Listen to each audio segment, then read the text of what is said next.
Hello everyone, Christine Niles here. After fronting headlines for nearly a decade, I'm moving on to a new chapter with my new show, Forward Boldly. It'll just be me speaking from the heart on all the issues that matter the most to me and to you. It'll be rolling out really soon, so I hope that you'll follow me over there. And until then, Forward Boldly.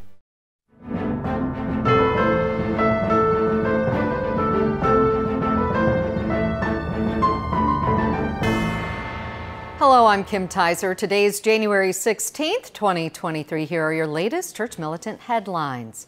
A Vatican journalist is confirming the identity of the author of a scathing critique of the current pontificate. In March last year, a detailed document by an anonymous author was circulated among Vatican cardinals, calling Pope Francis's pontificate a, quote, catastrophe, and urging cardinal electors not to follow Francis with a Francis clone. Just last week, Vatican reporter Sandro Magister confirmed the memo, signed Demos, meaning the people, was in fact written by the late Cardinal George Pell. German police are investigating a radical pro-gay group for insulting the late German pontiff. The day of Pope Benedict XVI's death, Germany's largest pro-gay magazine, Queer.de, published an obituary denigrating the deceased leader of the church, labeling him, quote, one of the biggest anti-queer agitators and faulting him for suicide rates among homosexuals. The next day, the Berlin police announced an investigation had been launched under a law against, quote, denigrating the memory of the deceased.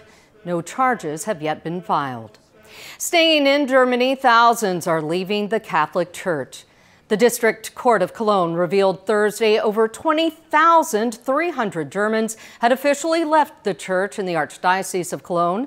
That's nearly 1,000 more than left in 2021. Germany's most populous state of North Rhine-Westphalia, which includes Cologne, saw a record-breaking 100,000 plus Germans leave the church in the first half of last year, indicating a worsening trend. In Europe, people of all nations are blaming the globalist EU for the ongoing energy crisis. A poll conducted by a prominent Hungarian think tank found that in January last year, 75% of Europe's adult population believed the European Union was at fault for the energy crisis. That number rose to 79% just last month. As the EU continues pushing so-called green energy, Germany, Italy, Ireland, and other countries are debating rolling blackouts and energy rationing. Elsewhere in Europe, the UK is banning ads for a pop album because it's offensive to Christians. So-called gender-fluid singer and performer Demi Lovato released promos for an upcoming album titled Holy F. Imagery features Lovato wearing BDSM gear and lying on a cross-shaped bed. Last week, Britain's Advertising Standards Authority banned the ads, stating Lovato's pose was likely to be viewed as linking sexuality to the sacred symbol of the crucifix and the crucifixion, and was likely to cause serious offense to Christians. A Catholic film legend is set to start work on a sequel to his 2004 box office hit. Mel Gibson will reportedly reunite with Jim Caviezel in early spring to start shooting The Passion of the Christ: Resurrection. Gibson has previously said he and Braveheart writer Randall Wallace have been working on the script for over a decade. The film is supposed to focus on Christ's death, his descent into hell, and of course, his resurrection.